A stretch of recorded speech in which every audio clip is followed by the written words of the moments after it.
Property बाजार में निवेश की सटीक सलाह के साथ पेश है आपका पसंदीदा शो प्रॉपर्टी इंडिया। हमारे देश में रियल एस्टेट ब्रोकर बनना बेहद आसान है। खुद इस कारोबार से जुड़े लोग मानते हैं कि इस बिजनेस को शुरू करने के लिए चाहिए बस 100 स्क्वायर फुट का एक दफ्तर। इस दफ्तर में एक मेज और कुर्सी लगाएं और बस हो गया काम शुरू। ऐसे में डील में गड़बड़ी होने पर जब ब्रोकर खरीदारों के फोन उठाना बंद कर देते हैं तो इसमें कोई हैरानी की बात नहीं है। आखिर इस सेक्टर पर किसी तरह का अंकुश जो नहीं है। वसुधा शर्मा की एक खास रिपोर्ट। बहुराष्ट्रीय कंपनी में काम करने वाले 29 साल के वरुण आनंद अपनी उम्र के दूसरे लोगों की तरह ही हैं। अपने छोटे से परिवार के लिए वो अच्छी प्रॉपर्टी में निवेश करके ज्यादा से ज्यादा मुनाफा कमाना चाहते हैं। यही सोचकर उन्होंने प्रॉपर्टी बाजार में निवेश किया, लेकिन धोखा खा गए। धोखा देने वाला बिल्डर नहीं बल्कि फ्लैट बेचने वाला ब्रोकर था। ब्रोकर्स में नेटएम्बिट, जो मेरा एक्सपीरियंस बिल्कुल अच्छा नहीं रहा उनके साथ। उन्होंने जो भी प्रॉमिसेस, जो भी वादे किए थे दैट वो एक डिस्काउंट देंगे, जो सर्विस देंगे, जो कांटेक्ट में रहेंगे, आगे कभी कोई दिक्कत होती है, कोई भी उन्होंने प्रॉमिस फुलफिल नहीं किया, कोई भी उन्होंने वादा निभाया नहीं। इनको भरोसा दिलाया गया था कि 30% भुगतान के बाद छूट मिलेगी। बाद में इसे बढ़ाकर 60% कर दिया गया। अब वो 90% भुगतान कर चुके हैं, लेकिन छूट अब भी वादा ही है। इन्होंने नेटएम्बिट को बार बार ईमेल्स और फोन के जरिए अपनी रियायत की मांग की, लेकिन नतीजा कुछ भी नहीं निकला। अभी शादी हुई है, पेरेंट्स को सपोर्ट कर रहा हूँ। कई चीजें कर सकता था उस लाख रुपए से। लाख रुपए middle class, lower middle class के लिए कोई छोटी बात नहीं होती, बहुत बड़ी चीज होती है। वरुण अकेले नहीं है जिनका दावा है कि उन्हें नेटएम्बिट ने धोखा दिया। और भी बहुत से लोग हैं जिनका इल्जाम है कि पहले तो इस ब्रोकर ने खरीदारों के पीछे पड़ के उसके जरिए सौदा करने को कहा और उसके बाद सौदे या प्रोजेक्ट में दिक्कत आने पर सभी संपर्क तोड़ दिए। खरीदारों का कहना है कि वो अपने ब्रोकर को प्रॉपर्टी सलाहकार के तौर पर देखते हैं, लेकिन जल्द ही पता चलता है कि वो प्रोजेक्ट्स बेचने के लिए झूठे वादों से लेकर सही जानकारी छुपाकर गलत जानकारी देने जैसे सभी हथकंडे अपनाते हैं। जो चीजें बायर्स देखते हैं किसी अच्छे प्रोजेक्ट में, जो उन्हें चाहिए, वेदर वो है या नहीं है, ब्रोकर्स कहते हैं। और सबसे बड़ा मिसप्रेजेंटेशन ये है क्योंकि बहुत से लोग जाके उन चीज़ों को चेक नहीं कर सकते और फिर हिडन कॉस्ट्स जो होती हैं वो मेरे ख्याल से मिसरिप्रेजेंट की जाती हैं। जब आप साइन कर देते हैं, बुकिंग अमाउंट्स दे देते हैं, फिर उसके बाद में डिस्क्लोज करता है बिल्डर आपको, जो आपको ब्रोकर्स पहले कभी डिस्क्लोज नहीं करते हैं। बुकिंग वाला चेक मिलने पर ब्रोकर को उसकी कमीशन मिल जाती है और उसके बाद मामला खरीदार और बिल्डर के बीच का हो जाता है। ब्रोकरों पर निगाह रखने के लिए कोई नियामक नहीं है, इसलिए बिक्री में कोई भी गड़बड़ी आए ब्रोकर जिम्मेदार नहीं होता। केंद्र के नियामक बिल के तहत ब्रोकर भी आते हैं, लेकिन उस पर दोबारा गौर किया जा रहा है। हरियाणा, पंजाब और महाराष्ट्र अकेले राज्य हैं जहां पर बिल्डरों को अपने ब्रोकरों के नाम बताने जरूरी होते हैं। रिजीम यह है कि कोई भी रियल एस्टेट प्रोजेक्ट एक साइज से ज्यादा बड़ा होगा या नंबर ऑफ अपार्टमेंट 10 अपार्टमेंट से ज्यादा का होगा तो उसको रजिस्टर कराना पड़ेगा। और उन प्रोजेक्ट्स में अगर आपको कोई भी सेल करना है तो आपको रियल एस्टेट ब्रोकर रजिस्टर होना पड़ेगा। तो सिर्फ उन प्रोजेक्ट्स को ही रियल एस्टेट ब्रोकर जो अनरजिस्टर्ड हैं वो सेल कर पाएंगे, जो कि उस थ्रेशोल्ड में फिट ही नहीं होते। इनफैक्ट अभी जो राज्यसभा के स्टैंडिंग कमेटी के डायरेक्शंस आए हैं, जो उनके कमेंट्स आए हैं, अगर वो फुली इनकॉर्पोरेट हुए तो हो सकता है ये लैकुना भी फुलफिल। भारत में प्रॉपर्टी कारोबार साख पर चलता है। इस बात को पहचानते हुए नामी ब्रोकर इन्वेस्टर्स क्लिनिक ने अपनी कस्टमर केयर टीम बनाई है, जो कब्जा मिलने तक खरीदारों की मदद करती है। हमारी महीने में करीब 50 से 60 हज़ार कॉल्स होती हैं। एक एक कॉल हमारे सिस्टम पर रिकॉर्डेड है। हम पिछले 3 साल पहले की जाके कॉल भी अपनी ट्रैक कर सकते हैं अगर कोई क्लाइंट आके हमारे को कंप्लेंट करता है कि हमने कोई मिसकमिटमेंट की थी। थर्ड, जब कोई बुकिंग आ जाती है, राइट, उस बुकिंग को उसका चेक बैंक होने से पहले एक केवाईसी कॉल की जाती है। क्या हमारे सेल्स के लोगों ने ये तो कमिटमेंट नहीं दिया हम 1 साल बाद आपका बेच देंगे, एक्सेट्रा एक्सेट्रा। और जब वो केवाईसी क्लियर हो जाती है तभी वो बुकिंग डेवलपर के पास जाती है। रियल एस्टेट उद्योग को अनुशालित करने के लिए बिल्डर ही नहीं ब्रोकर को भी नियामक के तहत लाना जरूरी है। ये तभी मुमकिन है जब भारत में भी विदेशों की तरह ब्रोकरों की पेशेवर सर्टिफिकेशन हो। कैमरा पर्सन सुमित योगम के साथ वसुधा शर्मा, एनडीटीवी। तो इस पूरे मुद्दे पर चर्चा करने के लिए आज हमारे साथ स्टूडियो में मौजूद हैं मुनीश उपाध्याय, जो कि पार्टनर हैं SNG and partners advocates and solicitors के, और साथ में हैं ध्रुव अग्रवाला, जो कि को फाउंडर हैं proptiger.com के। आप दोनों का हमारे साथ जुड़ने के लिए शुक्रिया। तो ध्रुव, शुरुआत आपसे करते हैं, क्योंकि यहाँ ब्रोकर्स पे की ही बात हो रही है और उन्हीं के साथ जिन लोगों को परेशानी हुई है वो सामने उजागर किया जा रहा है। आप क्या मानते हैं कि रियल एस्टेट ब्रोकर्स का जो सेक्टर है आज की डेट में, क्या उसको और ऑर्गेनाइज्ड करने की जरूरत है, क्योंकि कस्टमर्स जो हैं वो अब थोड़े तंग आ गए हैं? देखिए, हर एक इंडस्ट्री में लोग होते हैं जो काम कभी कभी ठीक तरह से नहीं करते हैं और उनके वजह से जो इंडस्ट्री में बाकी लोग हैं उनका भी नाम खराब होता है।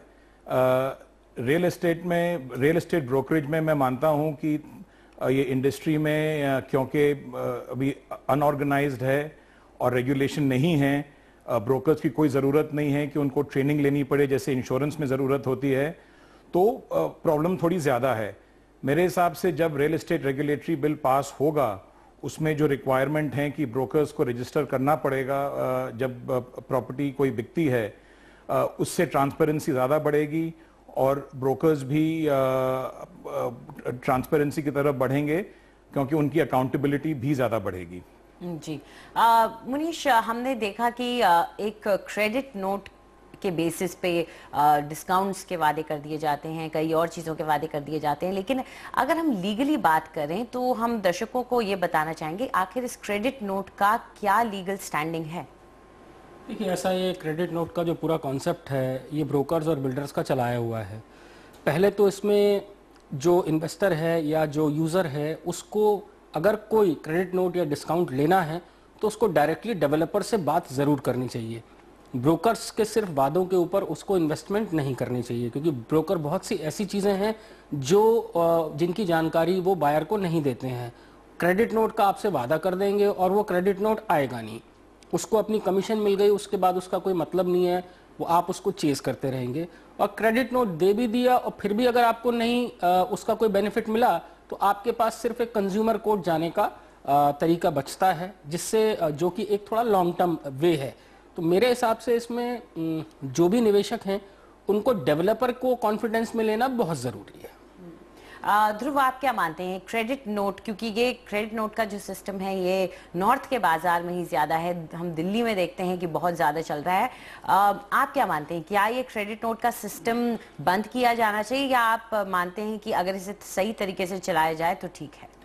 देखिए, जैसे आपने सही कहा कि ये सिस्टम ज़्यादा नॉर्थ में है जहाँ पे काफ़ी डिस्काउंट्स देते हैं डेवलपर्स और वो डिस्काउंट्स ब्रोकर्स के थ्रू दिया जाता है और तभी क्रेडिट नोट इशू किए जाते हैं कि जब पेमेंट आप कर देंगे सर्टन अमाउंट तक, जैसे कहीं कहीं 30% देने पे लोग बोलते हैं कि ब्रोकरेज रिलीज हो जाएगी, उसके बाद उस ब्रोकरेज से क्रेडिट नोट पे जो कमिटेड अमाउंट है वो वापस दिया जाएगा। ये नॉर्थ में ज़्यादा है, साउथ में जहाँ डिस्काउंटिंग कम होती है वहाँ पे ये सिस्टम है नहीं। तो मेरे हिसाब से अगर ये सिस्टम ठीक से चलाया जाए कि जहाँ सबसे पहले अगर डिस्काउंटिंग ही कम कर दी जाए इंडस्ट्री में और जो प्राइस है उसी पे बेचा जाए, क्लियर हो कि ब्रोकर को कितनी ब्रोकरेज मिलनी चाहिए, तो आई थिंक प्रॉब्लम काफ़ी हद तक सॉल्व हो सकती है। पर इंडस्ट्री में ये सिस्टम है कि कस्टमर्स भी डिस्काउंट मांगते हैं, डेवलपर्स भी देना चाहते हैं, डायरेक्टली नहीं देते हैं, इसीलिए क्रेडिट नोट का सिलसिला चला हुआ है। तो अगर कोई क्रेडिट नोट ले उसको ज़रूर से क्रेडिट नोट पे जो टर्म्स लिखे हुए हैं वो समझना ज़रूरी है कि कब उन्हें पैसा ये मिल सकता है, केवल 30% देने पे मिलेगा कि जब तक डेवलपर ब्रोकर को पैसे न दें तब तक नहीं मिलेगा। तो ये सब समझना बहुत ज़रूरी है। पर अगर सिस्टम ठीक से चलाया जाए, लोग ठीक से समझें कि क्या लिखा है क्रेडिट नोट पे, तो मुझे लगता नहीं है कि ये प्रॉब्लम इतनी होगी। मुनीश, लेकिन ये जो मिलता है क्रेडिट नोट वो एक या तो लेटर हेड पे एक टाइप पेपर होता है, कुछ खास इसमें ऐसा नहीं है कि आप कह सकें कि ये कोई स्टैम्प पेपर पे लिख कर दे दी गई चीज़ है जिसको हम आगे जाकर कोर्ट में ले जा सकें। लेकिन क्या आप जैसे कह रहे हैं कंज्यूमर कोर्ट में जा सकते हैं, तो कंज्यूमर कोर्ट में ये एक स्ट्रॉन्ग एविडेंस बन पाता है आपका? डिपेंड करेगा, जैसे कि ध्रुव ने कहा कि टर्म्स एंड कंडीशंस को किस तरीके से प्रॉपर्ली कैप्चर किया गया है। क्या डेवलपर भी उस टर्म्स एंड कंडीशन को एग्री करता है, ब्रोकर भी उस टर्म्स एंड कंडीशन को एग्री करता है, और वो टर्म्स एंड कंडीशन क्या बायर ने ठीक तरीके से समझी हैं, उसके क्या राइट्स हैं उसके अंडर। वो सारी चीज़ें अगर ठीक से कैप्चर्ड हैं तो ज़रूर कंज्यूमर कोर्ट जा सकता है।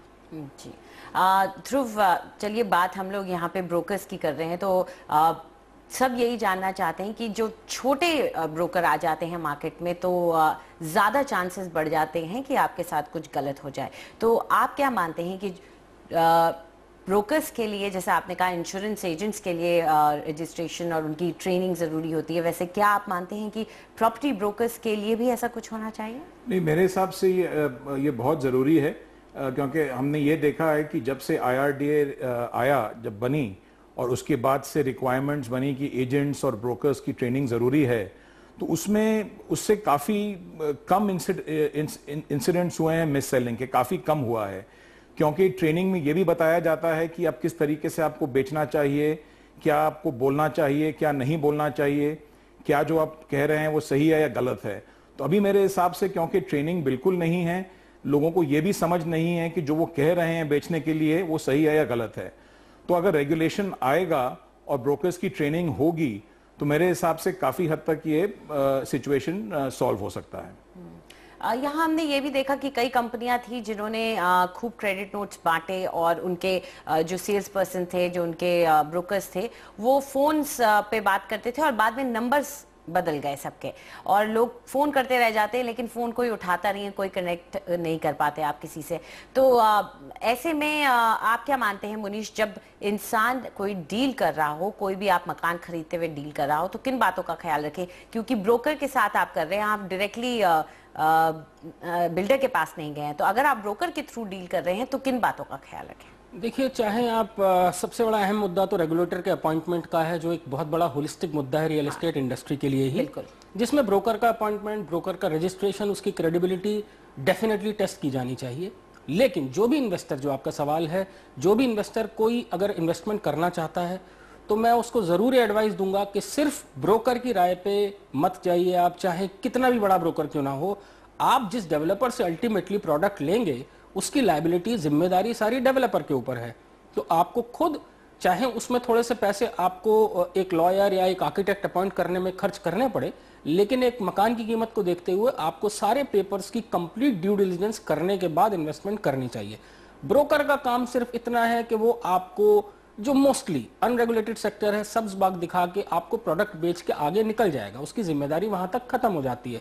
आप उसकी लायबिलिटी फिक्स नहीं कर सकते, लेकिन आप डेवलपर की लायबिलिटी डेफिनेटली फिक्स कर सकते हैं। तो उस पे आपको ड्यू डिलिजेंस करने के बाद ही कोई कॉल लेनी चाहिए। ध्रुव, आप जबकि रेगुलेटर का मुद्दा उठाया ही है यहाँ पर मुनीश ने, आप क्या मानते हैं कि रेगुलेटर में जो बिल है उसमें इस मुद्दे को ढंग से एड्रेस किया गया है या कुछ और किया जा सकता था?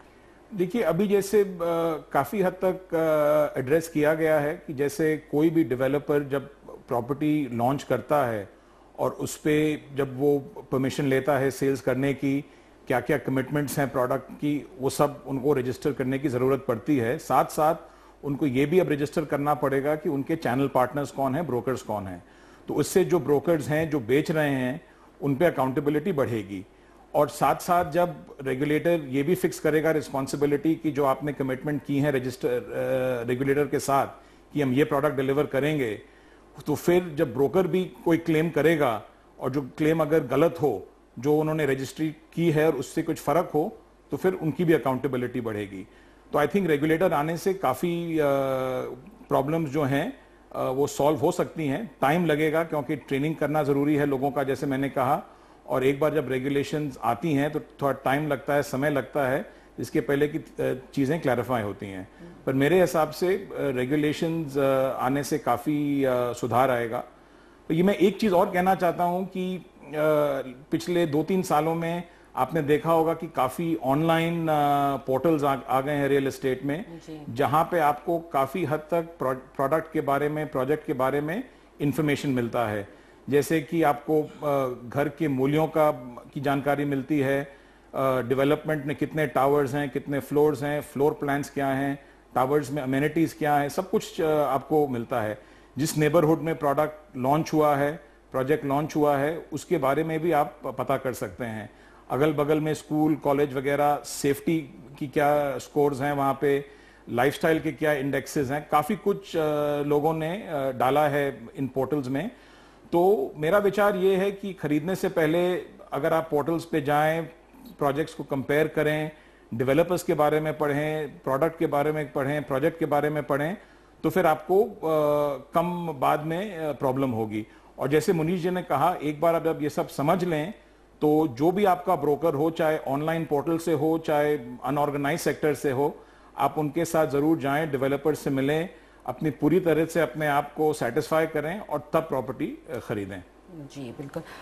मुनीश, जो फिलहाल खाका है रेगुलेटर बिल का, उससे आप क्या इत्तेफाक रखते हैं कि खरीदारों के इंटरेस्ट को, चाहे वो सिर्फ ब्रोकर्स को लेकर के ही ना हो, लेकिन इस वक्त क्या वो खरीदारों के इंटरेस्ट को पूरा ख्याल में रखता है? मेरे ख्याल से उसमें कुछ इम्प्रूवमेंट्स के भी रिक्वायरमेंट्स हैं। पूरी तरीके से खरीदार के फेवर में ख्याल रखने वाला नहीं है। उसमें अगर कुछ अमेंडमेंट्स लाए जाएं और उस रेगुलेशन को अपॉइंट कर दिया जाए एंड रेगुलेटर का अपॉइंटमेंट हो जाए, तो फिर ब्रोकर ही नहीं, इस सेक्टर में बहुत आमूलचूल परिवर्तन हो सकते हैं। जी, कौन से पॉइंट्स हैं जिन पे आप सोचते हैं कि चेंजेस आने जरूरी हैं? देखिए, मुझे ऐसा लगता है कि जो ऑल एंड सन्ड्री ब्रोकर्स हैं, कि कोई भी आदमी आके डील मार्केट में लेके घूमता है, वो ना हो के डेवलपर्स के कुछ चुनिंदा ब्रोकर्स रहें, जिनका डेवलपर्स के साथ बैक टू बैक एग्रीमेंट्स हो, लायबिलिटी क्लॉजेज हों, कंज्यूमर क्लॉजेज हों, और वही चीजें आगे वो पास ऑन करें अल्टीमेट यूजर के पास।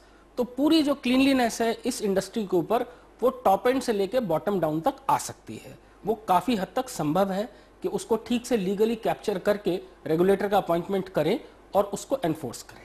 जी, ध्रुव, आप क्या मानते हैं कि डेवलपर के साथ किस तरह का एसोसिएशन करके आप लोग एक बेहतर सर्विस और एक बेहतर से, मैं ज्यादा कहूंगी कि एक ज्यादा भरोसेमंद सर्विसेज जो ब्रोकर्स हैं वो यहाँ पे दे सकते हैं? आपका क्या मानना है इसमें पूरे? देखिए, सबसे पहले तो रिस्पॉन्सिबिलिटी ब्रोकर की यह है कि वो जिस डेवलपर के साथ काम करे, जो प्रोजेक्ट बेचे, उस पर पूरी अच्छी तरीके से जांच पड़ताल करे, ड्यू डिलिजेंस करे और तभी प्रोजेक्ट को बेचे। ये सबसे पहला पॉइंट है।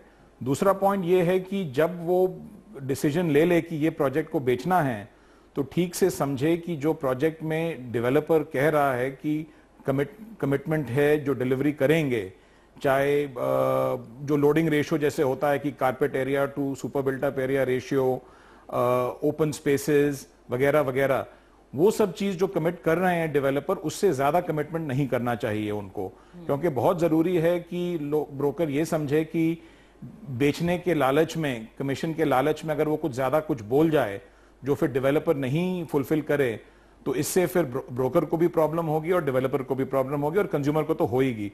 तो मेरे हिसाब से अगर पहले डेवलपर पे ड्यू डिलिजेंस किया जाए कि हम सही प्रोजेक्ट बेच रहे हैं कि नहीं, फिर जो जो डेवलपर कह रहा है वो फेथफुली उसको कम्युनिकेट किया जाए कस्टमर को, और फिर मेरे हिसाब से कस्टमर को भी प्रॉब्लम नहीं होगी और किसी को भी इंडस्ट्री में प्रॉब्लम नहीं होगी। जी बिल्कुल।